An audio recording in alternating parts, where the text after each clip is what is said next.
Hello friends, चलिए आज हम पीकॉस और इनफर्टिलिटी की समस्याओं के उपचार से संबंधित कुछ दवाओं के बारे में जानते हैं। इन दवाओं के बारे में बात करने से पहले मैं यह आपको बता दूं कि मैं कोई डॉक्टर या फार्मासिस्ट नहीं हूं। यह रिव्यू मैं केवल अपने एक्सपीरियंस और जानकारी के आधार पर आपसे साझा कर रही हूं। इन दवाओं को इस्तेमाल करने से पहले आप अपनी डॉक्टर से सलाह अवश्य ले लें। मैंने ऊशो फोर्टे और ऊशो एम इस्तेमाल की है, तो आइए बात करते हैं इसके उपयोग, प्रभाव और अंतर के बारे में।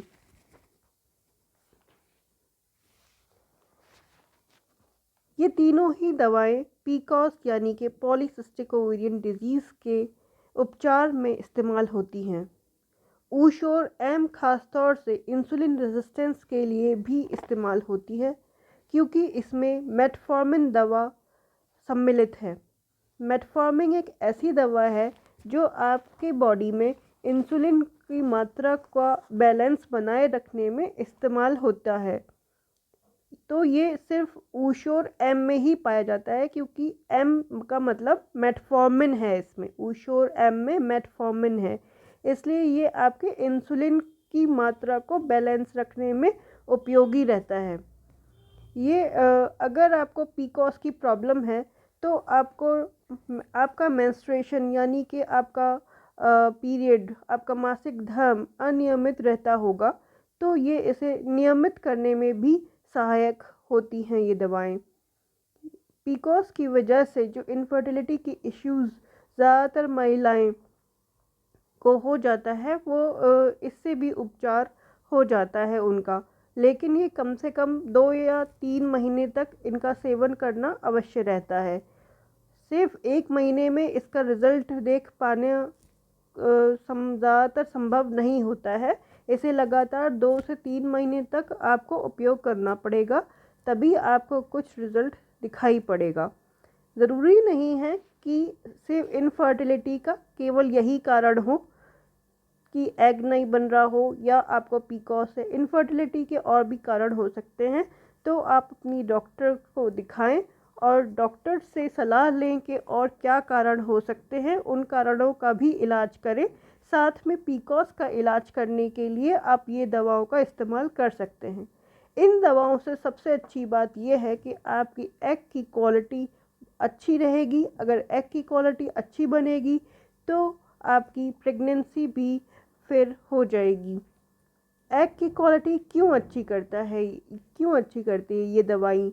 क्योंकि इन दवाइयों में बहुत सारे विटामिन्स आपको मिलेंगे, जैसे कि myoinositol, D chiroinositol, vitamin D3, N acetylcysteine etcetera.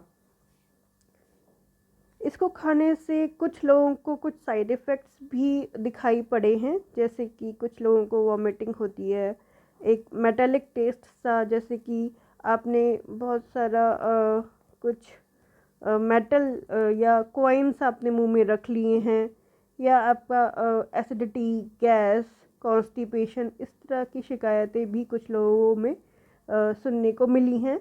लेकिन मुझे इस तरह की कोई शिकायत नहीं हुई थी।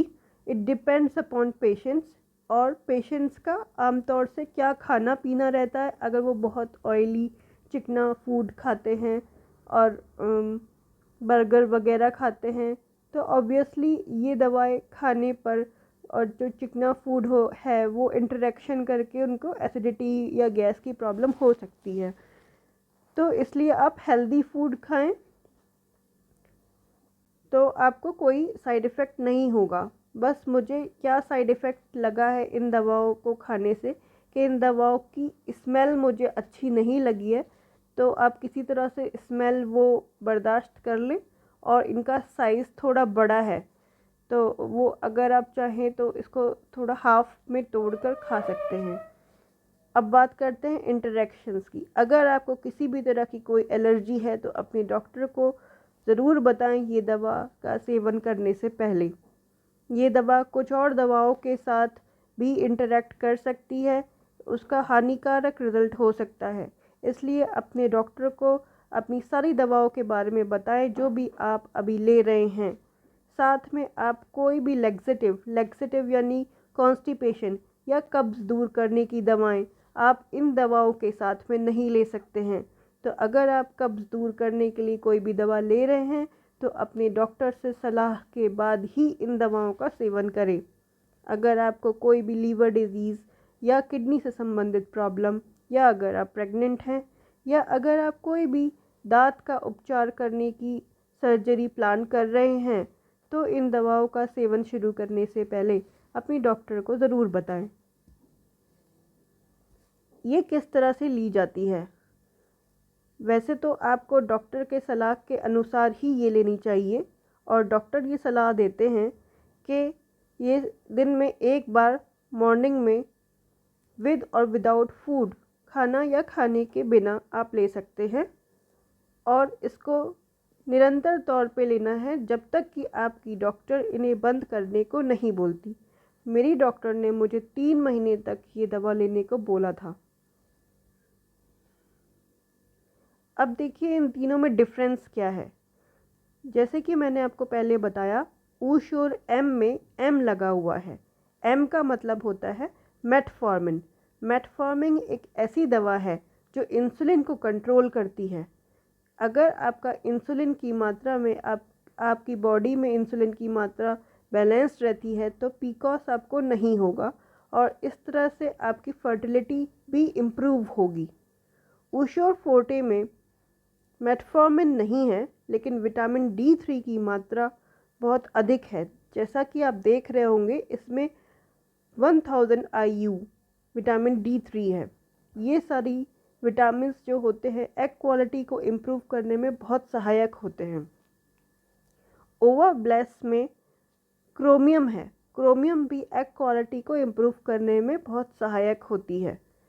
तो इन तीनों दवाओं में बहुत कोई ख़ास फ़र्क नहीं है, एक्सेप्ट कि मेटफॉर्मिन सिर्फ ऊश्योर एम में है एंड क्रोमियम ओवा ब्लेस में है। विटामिन D3 तीनों में मौजूद है, बस ऊश्योर फोर्टे में विटामिन D3 की मात्रा अधिक है।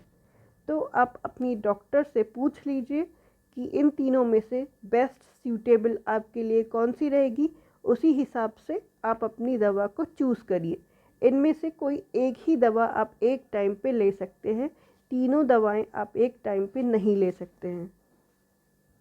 इनके और भी अल्टरनेटिव्स मौजूद हैं मार्केट में, जैसे कि ओवा ब्लेस मायो, ओवा होप, माई कायरो। इनके बारे में भी आप डॉक्टर से सलाह लेकर कोई एक आप चूज़ कर सकते हैं। तो जितनी भी दवाएं मैंने इस वीडियो में डिस्कस करी हैं, उनमें से केवल एक ही चलेगी एक टाइम पे, कोई दो आप एक टाइम पे नहीं ले सकते हैं। इनमें से कौन सी लेनी है ये आप अपनी डॉक्टर के साथ सलाह करके आप डिसाइड कर सकते हैं। ये कंटेंट जो है सिर्फ इंफॉर्मेटिव पर्पस के लिए है, क्लिनिकल या नॉन क्लिनिकल एस्पेक्ट्स कवर करने के लिए नहीं है। आप अपनी डॉक्टर के सलाह के अनुसार ही ये दवाओं का सेवन करें। ये वीडियो में जो भी मैंने आपको अपना रिव्यू बताया है वो केवल मेरे एक्सपीरियंस पे ही आधारित है, इसलिए प्लीज़ कोई भी दवा लेने से पहले अपने डॉक्टर की सलाह अवश्य लें। Thank you.